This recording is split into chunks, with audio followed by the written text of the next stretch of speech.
The discovery came like a punch to the gut, catching me off guard in a way I never imagined possible. It started innocuously enough, a stray phone call I accidentally answered while Lisa was out. The voice on the other end was unfamiliar, tinged with an intimacy that was both disarming and deeply unsettling. I listened in silence, my mind racing as the conversation unfolded. I could barely make out snippets of affectionate murmurs and plans that were meant for a different kind of closeness. My initial reaction was a blur of confusion and disbelief. It wasn't until I intercepted a series of text messages on Lisa's phone, left unattended one evening while she was in the shower, that the reality hit me like a sledgehammer. The messages were explicit, filled with tender promises and declarations of love from someone named Eric. I skimmed through them, each message more damning than the last, and felt a cold numbness spread through my chest. My wife, Lisa, the woman I had built a life with, was involved in an affair with a young artist. Eric was a name I had heard before, though it was always in passing. Lisa had mentioned him in casual conversations about art and gallery openings. I had never paid much attention, thinking of him as just another artist with whom Lisa had professional interactions. But now, seeing the personal, intimate language between them, I realized that our life together had been marred by secrets I had never suspected. I replayed the conversations in my mind, trying to piece together how and when this betrayal had begun. My immediate impulse was to confront Lisa, to demand answers and make her feel the same betrayal I felt. But as the initial waves of anger and pain subsided, a more calculated and chilling realization began to take shape in my mind. This was not just about emotional infidelity, this was about power and control. The decision to stay and exact revenge rather than leave immediately wasn't born from a desire to punish Lisa alone. It stemmed from a deeper need to regain control over a situation that had spun out of my hands. I wanted to show that I was not merely a victim of her deceit but a man who could turn the tables and orchestrate his retribution. With the gravity of Lisa's betrayal settling into my bones, I set my sights on Eric, the person who had ensnared my wife in a web of deceit. My first step was to understand the man behind the name. I needed to delve into his life and career, uncover his vulnerabilities, and find a way to strike at his most prized possessions. Eric was an artist in his early 30s, relatively unknown on the broader art scene but influential in niche circles. His studio was a haven for avant-garde works, a place where he was both creator and curator. I began by researching his career meticulously, examining every piece of art he had displayed in every project he had undertaken. The more I learned, the clearer it became that Eric's success was fragile, reliant on a delicate balance of reputation and opportunity. I discovered that Eric had recently gained some traction in the art world, having been selected for a major exhibition that was touted as a potential career-defining moment. This was a pivotal point, a moment when his career could either skyrocket or falter. It became evident that Eric's standing was built on a foundation of delicate negotiations and public perception. To find out more, I started following Eric's work closely. I visited galleries where his pieces were showcased and attended his exhibitions under the guise of an art enthusiast. I studied his relationships with clients and colleagues, noting how he interacted with those around him. It didn't take long to identify key figures who were influential in his circle: patrons, gallery owners, and fellow artists. My investigation revealed another vulnerability. Eric's studio was not just a place of creativity but also a financial burden. The space was leased on expensive terms, and he had taken out loans to fund his art supplies and exhibitions. It became clear that any disruption in his career could have severe financial repercussions. His reliance on continuous success to sustain his studio and lifestyle was evident. Armed with this knowledge, I began to formulate a plan. The aim was not merely to disrupt Eric's life but to orchestrate a situation where his career would unravel publicly, exposing him to ridicule and failure. I identified a major project, a high-profile art commission that could either elevate his status or lead to disaster if mishandled. My strategy would involve orchestrating a situation where Eric was set up to fail in this project.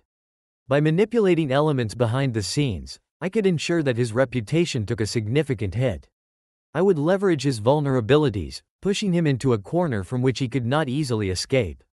This would be my revenge, a meticulously crafted plan designed to undermine everything Eric had worked for, all while maintaining the facade of a forgiving and understanding husband.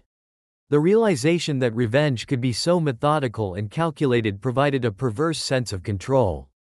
As I moved forward with my plan, I knew that my actions would not only seek to punish Eric but also serve as a mechanism for me to reclaim a sense of agency in the face of personal betrayal. The decision to exact my revenge on Eric required a meticulous, well-thought-out plan, one that demanded precision and discretion. The first step was clear. I needed to gain control over the very asset that was central to Eric's career, his studio. But doing so without drawing attention was crucial. My goal was to undermine him without revealing my involvement or motives. To achieve this, I embarked on a covert operation, employing a series of calculated maneuvers to ensure that Eric's studio would soon be under my control. I began by enlisting the help of trusted intermediaries. These individuals were seasoned professionals in legal and financial matters, skilled at handling transactions that required a cloak of secrecy. Their expertise was essential for executing the plan without a trace of my involvement. I initiated the process by gathering information on Eric's studio's ownership and financial status. Through my research, I discovered that the studio was leased from a property management company, with a series of contracts and agreements that detailed the terms and conditions of its rental. It was clear that to control the studio, I would need to take over both the lease and any associated agreements that secured the studio's operations. Next, I arranged for a series of discreet meetings with my intermediaries. They were briefed on the necessity of confidentiality and the importance of maintaining an appearance of impartiality. Through these discussions, we devised a strategy to purchase the studio without alerting Eric or anyone in his immediate circle. The plan involved setting up a series of front companies, shell corporations designed solely to facilitate the purchase and manage the property. These companies were crafted with a veneer of legitimacy, complete with their own legal representation and financial documentation. The use of these front companies allowed me to conduct the transaction under layers of bureaucracy, keeping my identity concealed. I directed my intermediaries to approach the property management company with an offer to buy the lease outright. The offer was structured to appear like a routine business transaction, one that was financially advantageous to the property owners. To add an extra layer of complexity, the purchase agreement was drafted to include a series of legal clauses and conditions that ensured I would remain undisclosed as the true buyer. As the process advanced, I carefully monitored every detail. My intermediaries executed the purchase with precision, using the front companies to handle all communications and financial transactions. This approach not only shielded my involvement but also allowed me to keep track of the studio's operational status and the projects within its walls. The day the acquisition was finalized, a sense of grim satisfaction settled over me. The studio, once a symbol of Eric's burgeoning success, was now under my control. My intermediaries had executed the purchase flawlessly, and the transfer of ownership was completed with all legal formalities in place. I received confirmation of the studio's acquisition through a series of formal documents and notifications, each bearing the name of the front company rather than my own. The studio's lease, equipment, and ongoing projects were now legally tied to my shell corporation. It was a meticulous takeover that ensured Eric would remain unaware of the true source of his impending troubles. With the studio officially mine, I gained access to all the resources and information that came with it. I scrutinized the studio's operational details, including client lists, ongoing projects, and internal communications. This access provided me with a comprehensive view of Eric's professional life, revealing his current engagements and prospects. One of the first things I did was review the schedule of upcoming exhibitions and commissions. I identified key projects that were crucial to Eric's reputation and financial stability. These projects were not only high profile but also vital for maintaining his status in the art world. I carefully selected which ones to target, ensuring that any interference would have the maximum impact on his career. The acquisition also allowed me to position myself strategically. I arranged for my intermediaries to manage the studio's day-to-day operations, ensuring that no one would suspect that I was pulling the strings from behind the scenes. My goal was to ensure that any disruption or failure would be attributed to Eric's missteps, rather than a calculated sabotage. In the following weeks, I began implementing the next phase of my plan. By subtly influencing the studio's projects and making strategic decisions, I set the stage for a series of setbacks that would soon unravel Eric's career. My interventions were carefully orchestrated to appear as though they were merely operational hiccups or unfortunate misjudgments on Eric's part. As the studio's new owner, I held the reins to Eric's professional downfall. The sense of control I had achieved was not merely a victory in the realm of revenge. It was a calculated and methodical assertion of dominance. With each passing day, as I manipulated the circumstances from behind the curtain, I felt a growing sense of anticipation. The time for Eric's fall from grace was drawing near, and I would be the one to orchestrate it. The moment had arrived to put my plan into action. With the studio firmly under my control, I began orchestrating a scheme designed to topple Eric from his precarious perch. The objective was clear: to set Eric up in a crucial project that would ensure his downfall. This project needed to be significant enough to attract attention and scrutiny, yet vulnerable to sabotage.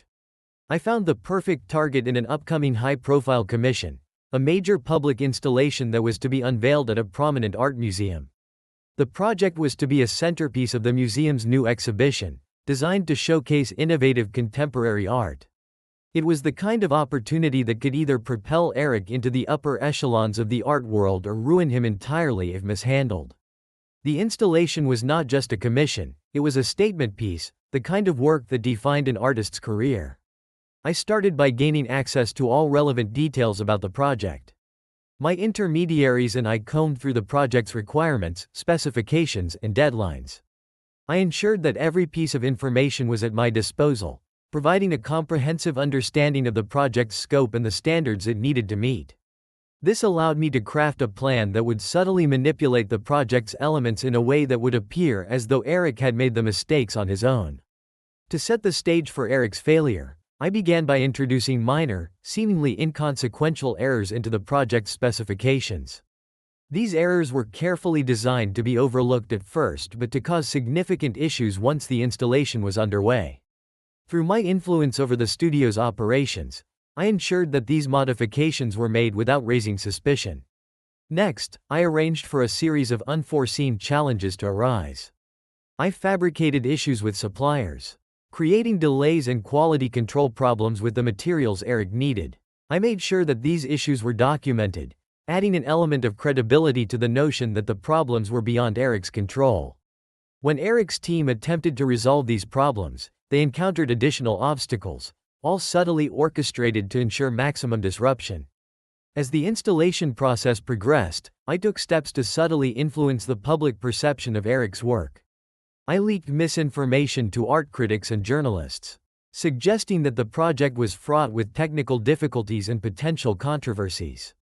This created a cloud of negative publicity around the installation, setting the stage for any failures to be scrutinized harshly by the media. On the day of the installation's unveiling, I ensured that the project was positioned for maximum exposure. The event was heavily publicized, with significant media coverage and high-profile attendees. This was the moment when everything would come to a head. As the installation was revealed to the public, the issues that had been planted began to manifest. The errors, delays, and subpar materials became glaringly apparent, drawing criticism and ridicule from attendees and critics alike. Eric's reputation took a severe hit as the flaws in the project became the focal point of the media's attention. The installation, once a promising showcase of his talent, was now seen as a monumental failure.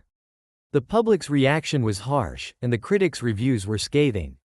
The once promising artist was now the subject of ridicule, his career facing a public and humiliating downfall. The culmination of the setup was not just the failure of the project but the impact it had on Eric's career. The negative press, the public scorn, and the professional repercussions were designed to be relentless. Eric found himself amid a crisis, his credibility shattered, and his prospects in jeopardy. As I watched the fallout from behind the scenes, a sense of grim satisfaction settled over me. The carefully orchestrated plan had worked flawlessly, and Eric's downfall was now complete. The project had served its purpose, exposing Eric's vulnerabilities and ensuring that his career would be irreparably damaged. The stage was set for the final act of my revenge, with Eric's public humiliation serving as a stark reminder of the price of betrayal. The evening I decided to confront Lisa, the atmosphere in our apartment was thick with tension. The revelation of her affair with Eric had left me reeling, but the time had come to execute the next phase of my plan. I had meticulously orchestrated every detail to ensure that my facade of forgiveness would be convincing and effective. Lisa needed to believe in the sincerity of my actions, for this would allow me to manipulate her emotions with greater precision. As Lisa walked through the door, she was met with a calm and composed demeanor, a stark contrast to the storm that had been brewing within me. I had prepared myself to appear as an understanding and compassionate husband, willing to put aside the betrayal and work toward reconciliation. The performance had to be flawless, and every word and gesture was calculated to convey my supposed willingness to forgive. We sat together in the living room, the soft lighting casting a warm glow over the space. I made a deliberate effort to create an ambiance of peace and tranquility, the kind of environment where open and heartfelt conversations could take place. I began by speaking gently, choosing my words with care to ensure that I conveyed a sense of calm and consideration. "Lisa," I said, my voice steady but warm, "I've been thinking a lot about us, about what's happened. I know things have been difficult, and I'm still processing everything. But I want you to know that I'm willing to work through this." I watched as Lisa's eyes widened with a mix of relief and surprise. She had likely expected confrontation, anger, or even the end of our marriage. Instead, she was met with a calm acceptance that was both unexpected and disarming. Her response was immediate. She began to apologize profusely, her words spilling out in a torrent of regret and sorrow. It was clear she had anticipated my reaction to be far more severe. I listened attentively, nodding and offering reassurance. "I appreciate you being honest with me," I said, maintaining my composed exterior. "I know this has been hard for both of us, and I believe we can work through it if we're willing to make an effort." Over the following days, I continued to reinforce this facade of forgiveness. I engaged in heartfelt conversations with Lisa about our future, speaking of rebuilding trust and making positive changes in our relationship. We began to engage in activities that we had once enjoyed together, sharing moments that were designed to restore the sense of normalcy and intimacy we had lost. I went out of my way to be supportive, attending therapy sessions together and participating in couples activities that were meant to foster communication and understanding. My behavior was deliberately nurturing, aimed at re-establishing the emotional connection between us. I was careful to maintain a demeanor of patience and empathy, ensuring that Lisa felt secure and hopeful about our future. Despite my outward show of forgiveness, my mind was focused on the long-term goal of manipulation. I used every opportunity to subtly reinforce Lisa's feelings of guilt and dependence on my supposed generosity. I would occasionally drop comments that hinted at my struggle to forgive, ensuring that she remained aware of the extent of her transgressions. This constant reminder of her guilt served to keep her emotionally tethered to me, reinforcing the power dynamics that I intended to exploit. To further solidify the illusion of reconciliation, I began to share more personal details and vulnerabilities with Lisa. I spoke about my fears and insecurities, creating a sense of mutual understanding and intimacy. By making myself appear emotionally open and vulnerable, I encouraged Lisa to reciprocate, deepening her reliance on my perceived forgiveness and understanding. The facade of forgiveness became a tool for emotional manipulation. By playing the role of the forgiving husband, I was able to subtly erode Lisa's self-esteem and sense of security. She began to question her judgment and worth, feeling increasingly dependent on my approval and affection. In this way, I not only maintained control over the situation but also set the stage for the next phase of my plan. The facade of forgiveness was not merely a performance, it was a strategic move designed to further entrench Lisa in a position of emotional vulnerability. As she began to rebuild her trust in me, she was unknowingly falling deeper into the trap I had set, a trap that would ultimately lead to the final act of my revenge. With the facade of forgiveness in place, the next stage of my plan was to delve deeper into psychological manipulation. I needed to ensure that Lisa was not only emotionally vulnerable but also completely under my control. This required a careful orchestration of situations designed to exploit her feelings of guilt and insecurity. I started by subtly altering the dynamics of our interactions. Small, seemingly insignificant comments were made to sow seeds of doubt in Lisa's mind. For instance, I would occasionally make offhand remarks about how things had changed or how I was struggling to fully trust her again. These comments were crafted to be ambiguous, leaving Lisa to question whether I was truly moving past the betrayal or if I harbored lingering doubts. To reinforce her feelings of guilt, I began creating scenarios where Lisa felt responsible for our deteriorating relationship. I would bring up past issues or disagreements, framing them in a way that suggested her actions had exacerbated existing problems. I would say things like, "I thought we were making progress, but then I remember everything that's happened, and it's hard to feel like things are truly okay." Such statements were designed to make her feel like the onus was on her to fix our relationship and prove her commitment. Additionally, I employed strategic emotional distancing to heighten Lisa's feelings of insecurity. There were times when I would withdraw emotionally, becoming less available and more reserved. This created a sense of instability and unpredictability in our interactions, making Lisa feel as though she needed to constantly work to regain my affection and approval. The emotional distance was subtle but impactful, driving her to seek reassurance and validation from me. I also took advantage of Lisa's insecurities by subtly criticizing aspects of her behavior or decisions. These criticisms were framed as constructive feedback, but their true purpose was to undermine her confidence. For example, I would comment on her professional achievements, suggesting that they were not as significant as she believed or that she could do better. This kind of manipulation was intended to erode her self-esteem and make her more dependent on my validation. During our conversations, I would frequently remind Lisa of the mistakes she had made, but always in a way that appeared concerned rather than accusatory. I'd say things like, "I just want to make sure you understand how important it is for us to move forward.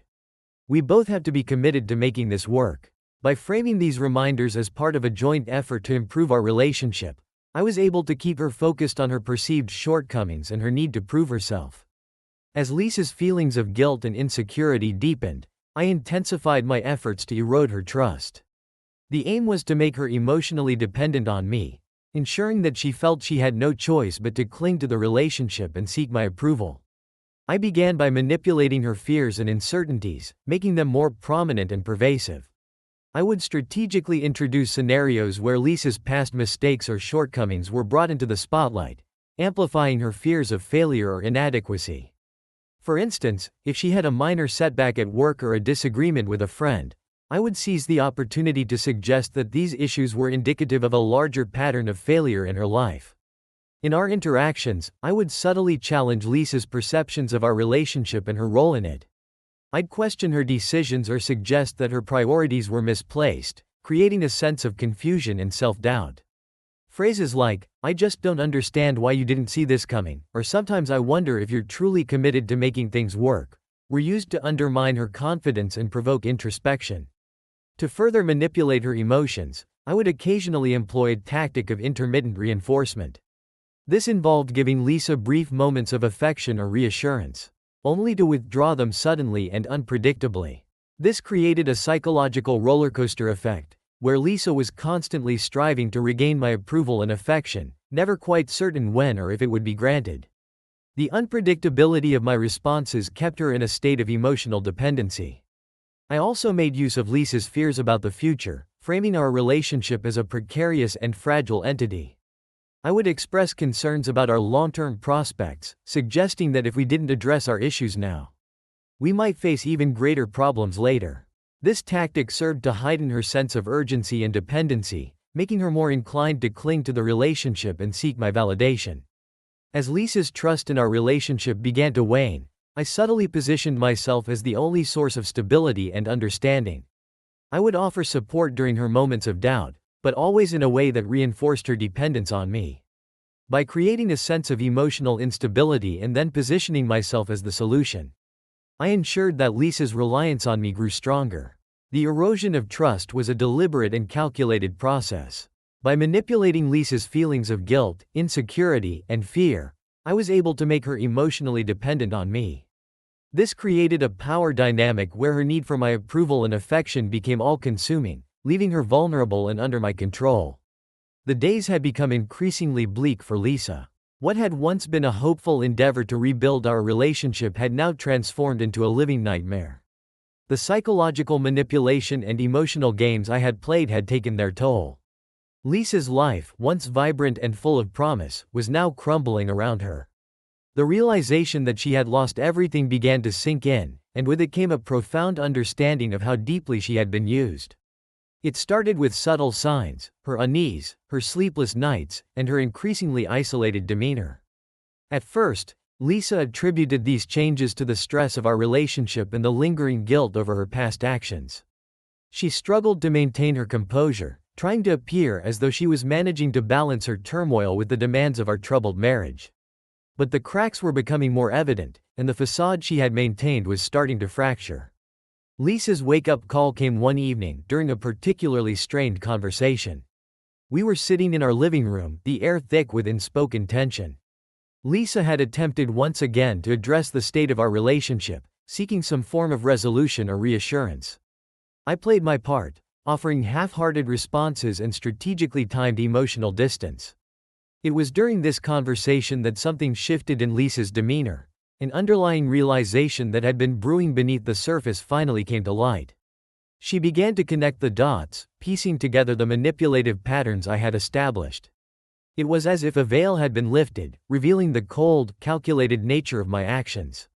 Lisa's eyes, once filled with confusion and sorrow, now held a clarity that was both haunting and heartbreaking. The realization hit her with a profound intensity. She had been expertly maneuvered into a position of vulnerability and dependency, all for my gain. The moment of realization was raw and painful. Lisa's reaction was a mix of anguish and anger. She confronted me with a desperate clarity, her voice trembling but resolute. "I see it now," she said, her words cutting through the thick layers of pretense. "You've been manipulating me, using my feelings to control me. Everything that's happened, the doubts, the insecurities, it was all part of your plan, wasn't it?" Her words were a dagger to the heart, exposing the full extent of my calculated cruelty. The weight of her realization was evident in the way she slumped onto the sofa, her energy drained and her spirit broken. The realization that her trust, her emotions, and her sense of security had all been exploited was overwhelming. She saw now how every act of kindness, every moment of affection I had shown, had been part of a grand deception. Lisa's life began to unravel as she grappled with this new understanding. The relationships she had once held dear, friends, colleagues, even her sense of self-worth, were all tainted by betrayal and manipulation. Her career and personal life, already strained by the turmoil in our marriage, now faced additional pressure from the emotional fallout. The weight of her loss was palpable, each day feeling like a crushing reminder of the extent to which she had been deceived.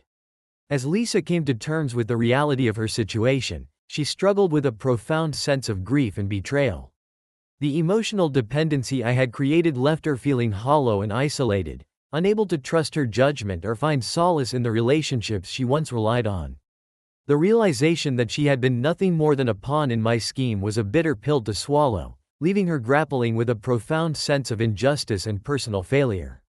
The finality of Lisa's understanding was marked by a deep and painful silence. She no longer sought to mend the relationship or regain my affection. Instead, she confronted the harsh truth that her efforts to rebuild and redeem herself had been in vain. The realization that she had lost everything, trust, self-esteem, and her sense of control, was a devastating blow that left her feeling utterly defeated. In the end, Lisa's recognition of her loss and my manipulation marked a turning point in our relationship. It was a moment of clarity that exposed the depth of my deception and the devastating impact it had on her life. As she faced the ruins of what was once a hopeful future, she came to understand the true cost of my revenge, a cost that had far-reaching consequences for both of us. The final act of my plan was drawing near. Lisa's realization that she had been manipulated and betrayed had left her in a state of profound despair. The emotional manipulation had reached its apex, and now it was time to deliver the ultimate blow, leaving her completely alone, without any support or hope for reconciliation. The day had arrived for me to enact the final part of my scheme. I had prepared meticulously for this moment, ensuring that every detail was accounted for to maximize the impact of my departure. The apartment, once a space shared by two, now felt like a vast expanse of emptiness. I moved through it with a deliberate sense of detachment, making sure that Lisa could see the finality of my decision. Lisa sat in the living room, her expression a mixture of resignation and deep sadness. The weight of the past weeks had visibly worn her down, and the once vibrant woman was now a mere shadow of herself. The realization that she had lost everything, her trust in me, Her sense of security, and her emotional stability, was evident in her every gesture.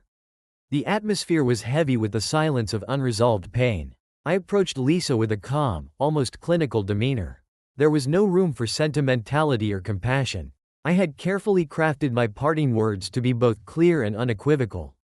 I wanted her to understand that this was the end. There would be no turning back. No second chances. Lisa, I began, my voice steady but devoid of emotion, I've come to a decision. It's over. What's happened between us can't be repaired. I've given this a lot of thought, and I've come to realize that staying here, pretending to work things out, is not only futile but also unfair to both of us. Lisa's eyes were filled with a mixture of shock and hurt. She had hoped, perhaps, for some glimmer of reconciliation, some hint that there might still be a chance to mend what had been broken. But there was nothing but the cold reality of my decision. Her hands trembled as she reached out, her voice barely a whisper. Jack, please, can't we try? Is there no hope left? I shook my head slowly, my expression unyielding. There's nothing left to try. We've reached the point where any further attempts at reconciliation would only prolong the inevitable. I've made up my mind, and this is what's best for both of us. The finality of my words seemed to hit Lisa with a force she hadn't anticipated. She slumped back into the sofa, her shoulders sagging as though the weight of her world was crashing down upon her. The tears that streamed down her face were not just for the loss of our relationship but for the profound loneliness that now enveloped her. The life she had known was unraveling, and the support she once took for granted was slipping away. I began to gather my belongings with deliberate efficiency. Every item I packed was a reminder of the life we had shared, a life that was now being dismantled piece by piece. The act of packing was a stark contrast to the emotional turmoil Lisa was experiencing. For her, it was the end of a chapter. For me, it was a calculated move to ensure that there were no remnants of the past left behind. As I moved through the apartment, Lisa's pleas became increasingly desperate. She begged for some form of explanation, some small gesture of compassion. But I remained resolute, my demeanor unchanging. There would be no further discussions, no reconsiderations. I was determined to leave no room for ambiguity. The final moments were marked by a profound silence. With everything packed and ready, I stood at the door, pausing for a moment before stepping out. Lisa was standing by the entrance, her eyes hollow and defeated. The sight of her, once so full of life, now reduced to a figure of despair, was a stark reminder of the cost of my revenge. Goodbye, Lisa, I said quietly, the words almost feeling foreign on my tongue. I hope you find a way to move forward from this. With that, I closed the door behind me. The click of the lock was the final punctuation to our story, a story that had ended in betrayal, manipulation, and loneliness. As I walked away, leaving Lisa to face her solitude, I felt a cold sense of satisfaction mixed with a lingering shadow of remorse. The plan had succeeded, but the reality of its execution left an indelible mark on both of us. Lisa's journey from this point forward would be one of confronting the emptiness left behind, a life stripped of the illusions and support she had once known. My departure marked the end of our relationship and the beginning of a new chapter for her, a chapter defined by solitude and the harsh truths of her vulnerability. With that, I closed the door behind me. The click of the lock was the final punctuation to our story, a story that had ended in betrayal, manipulation, and loneliness. As I walked away, leaving Lisa to face her solitude, I felt a cold sense of satisfaction mixed with a lingering shadow of remorse. The plan had succeeded, but the reality of its execution left an indelible mark on both of us. Despite the apparent success of my revenge, a deep and unsettling emptiness began to take hold. The satisfaction I had anticipated was elusive, replaced by a gnawing sense of regret. The power I had wielded over Lisa, the control I had exercised, felt hollow in the aftermath. I had achieved my objective, but it had come at the cost of my peace of mind. The loneliness I left Lisa to endure mirrored the isolation I began to experience myself. As the weeks passed, the victory of my revenge became overshadowed by the loneliness and disillusionment that followed. I had dismantled a life, but in doing so, I had also dismantled a part of myself. The triumph I had envisioned now seemed tainted by the stark reality of my emotional desolation. In the aftermath of my departure, Lisa faced an excruciating period of reflection and healing. The emotional wreckage I left behind forced her to confront the painful truths about our relationship and her sense of self-worth. Despite the profound loneliness and devastation, Lisa slowly began to rebuild her life, piece by piece. Through therapy and the support of a few loyal friends, she worked tirelessly to regain her confidence and sense of direction. Over time, Lisa's efforts paid off. She emerged from the shadows of our tumultuous past with a renewed sense of purpose and optimism. Her journey of self-discovery led her to new opportunities and a stronger sense of self. It was during this period of growth and personal transformation that she met Alex. A kind and supportive individual who helped her see the beauty and potential in life once more. Lisa and Alex's relationship blossomed, marked by genuine affection and mutual respect. Their bond was built on a foundation of trust and understanding, providing Lisa with the stability and happiness she had longed for. Eventually, they decided to marry, and their wedding was a testament to Lisa's resilience and capacity to embrace new beginnings. The life she created with Alex was a stark contrast to the pain and betrayal of her past, offering her the chance at a fresh start and a fulfilling future.